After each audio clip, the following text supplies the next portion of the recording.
বন্ধুরা দেখেন, ছেলেকে নিয়ে আসছি আজকে কুড়িগ্রামের নাগেশ্বরীর দুরন্ত শোরুমে। এখানে সাইকেল বা সব এই যে বাচ্চাদের খেলনা, গাড়ি ইত্যাদি প্রোডাক্ট পাওয়া যায়। তো বিষয় হলো যে আমি নিজেও জানি না যে এই অটো রিক্সাটা কীভাবে চালাইতে হয়।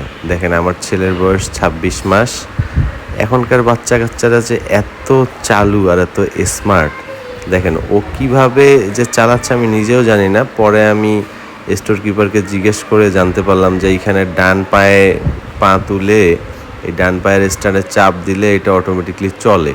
এটা আমি জানি না, কিন্তু আমার ছেলে দেখেন ও একাই এই গাড়িটা নিয়ে একাই এই ফ্লোরে চালাচ্ছে। আমি কিন্তু ভীষণভাবে অবাক হয়েছিলাম, মানে কেমনে সম্ভব, এখনকার বাচ্চারা এত চালু কেমনে। আর এইখানে দেখেন কত সাইকেল, কত কিছু, ও সেগুলো না ধরে ও কেমনে যেন বুঝছে যে এই গাড়িটা অটো, এই গাড়িটা এইভাবে চালানো যায়। ও এইটা বাছাই করে নিয়ে এসে চালাচ্ছে। বলেন তো কি একটা কাণ্ড ও চালাচ্ছে, আমি ভিডিও করতেছি। মানে আজকে আমি ভীষণভাবে অবাক।